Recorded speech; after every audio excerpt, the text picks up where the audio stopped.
A short time ago, the United States military began major combat operations in Iran. Our objective is to defend the American people by eliminating imminent threats from the Iranian regime, a vicious group of very hard, terrible people. Its menacing activities directly endanger the United States, our troops, our bases overseas, and our allies throughout the world. For 47 years, the Iranian regime has chanted death to America and waged an unending campaign of bloodshed and mass murder, targeting the United States, our troops, and the innocent people in many, many countries. Among the regime's very first acts was to back a violent takeover of the U.S. Embassy in Tehran, holding dozens of American hostages for 444 days. In 1983, Iran's proxies carried out the Marine barracks bombing in Beirut that killed 241 American military personnel. In 2000, they knew and were probably involved with the attack on the USS Cole. Many died. Iranian forces killed and maimed hundreds of American service members in Iraq. The regime's proxies have continued to launch countless attacks against American forces stationed in the Middle East in recent years, as well as U.S. naval and commercial vessels in international shipping lanes. It's been mass terror, and we're not going to put up with it any longer. From Lebanon to Yemen and Syria to Iraq, the regime has armed, trained, and funded terrorist militias that have soaked the earth with blood and guts.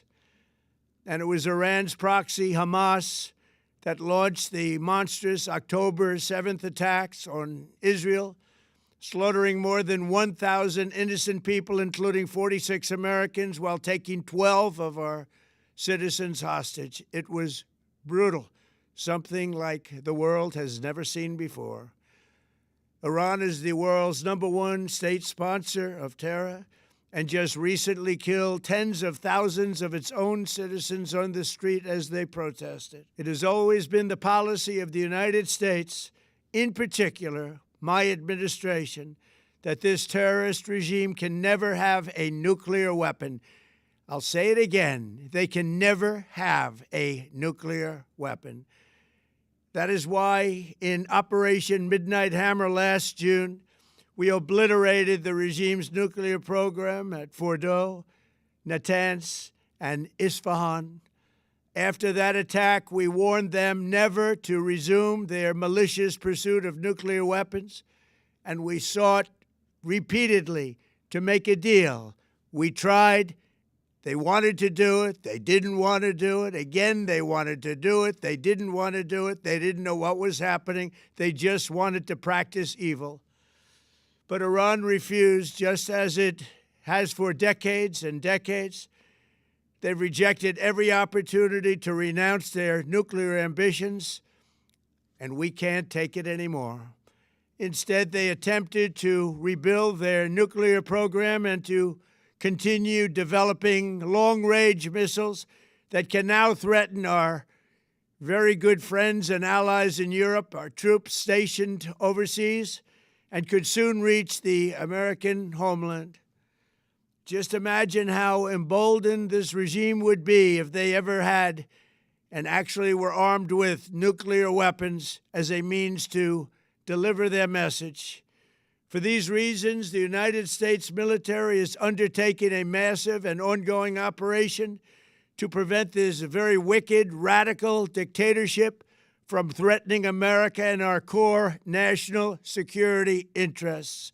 We are going to destroy their missiles and raise their missile industry to the ground. It will be totally, again, obliterated.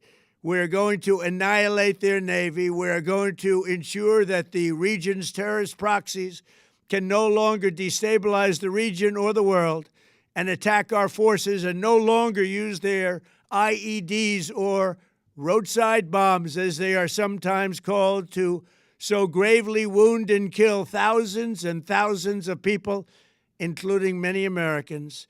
and we will ensure that Iran does not obtain a nuclear weapon. It's a very simple message. They will never have a nuclear weapon. This regime will soon learn that no one should challenge the strength and might of the United States Armed Forces. I built and rebuilt our military in my first administration, and there is no military on earth even close to its power, strength, or sophistication. My administration has taken every possible step to minimize the risk to U.S. personnel in the region. Even so, and I do not make this statement lightly, the Iranian regime seeks to kill. The lives of courageous American heroes may be lost, and we may have casualties. That often happens in war. But we're doing this not for now. We're doing this for the future, and it is a noble mission. We pray for every service member as they selflessly risk their lives to ensure that Americans and our children will never be threatened by a nuclear-armed Iran.